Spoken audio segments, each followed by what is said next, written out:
Hello guys, ഇന്ന് എനിക്ക് വളരെ ഇമ്പോർട്ടൻ്റ് ആയിട്ടുള്ളൊരു ദിവസമാണ്. എന്നേക്കാളേറെ എൻ്റെ മോൾക്ക്. അവൾ ആദ്യമായിട്ട് സ്കൂളിലേക്ക് പോവാണ്. രാവിലെ തന്നെ നീറ്റു നേരെ ഫ്രഷായിട്ട് അടുക്കളയിൽ കയറി വെള്ളയപ്പം ചുട്ടു, പിന്നെ വെള്ളം ചൂടാക്കൽ, അങ്ങനത്തെ കുറച്ച് പണികൾ ഒക്കെ ചെയ്തു. ടിഫിൻ റെഡിയാക്കാനുള്ള കാര്യങ്ങളൊക്കെ ചെയ്തു.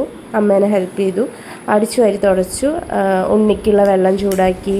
പിന്നെ ഇതേ ഉണ്ണിക്ക് കുറുക്ക് റെഡിയാക്കുന്നു. അമ്മ അവിടെ വിനുവിന് കൊണ്ടുപോകാനുള്ള ചപ്പാത്തി ഉണ്ടാക്കുന്നുണ്ട്. പിന്നെ അങ്ങനത്തെ കാര്യങ്ങൾ അമ്മയും ചെയ്യുന്നുണ്ട്. ചോറുണ്ടാക്കുന്നുണ്ട്.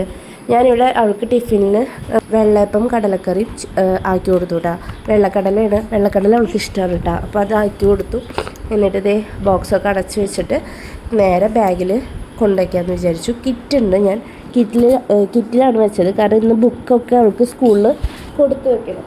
അപ്പോൾ ബുക്കൊക്കെ പൊതിഞ്ഞ് റെഡിയാക്കി വെച്ചിട്ടുണ്ട്. അപ്പോൾ അത് നേരെ സ്കൂളിൽ നിന്ന് കൊണ്ടുപോയി ഏൽപ്പിക്കുകയാണ്. ബബ്ലു രാവിലെ തന്നെ നീറ്റും ഫ്രഷായി പല്ല് തേക്കാൻ പോവാണ്. പല്ല് തേക്ക്. പിന്നെ ഞാൻ അവളെ നേരെ കുളിപ്പിച്ചത് പുതിയ ഡ്രസ്സൊക്കെ ഇട്ട് കൊടുക്കുകയാണ്. അച്ഛൻ എടുത്തതാട്ടോ പുതിയ ഡ്രസ്സ്. അപ്പോൾ നേരെ അവൾക്കത് ഇട്ട് കൊടുത്തു. എന്നിട്ട് പിന്നെ എന്താ പറയുക, മുടിയൊക്കെ ചീവി കണ്ണൊക്കെ എഴുതി പൗഡറൊക്കെ ഇട്ട് സെറ്റാക്കി.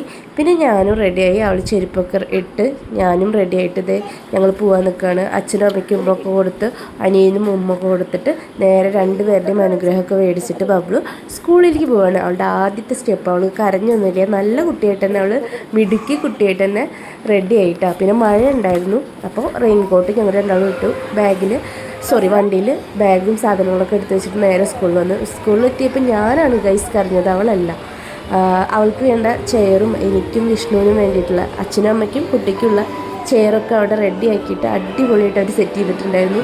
നല്ല ഹോളും ഒക്കെ സെറ്റ് ചെയ്തിട്ടുണ്ടായിരുന്നു. കുട്ടികൾ എൻജോയ് ചെയ്തു.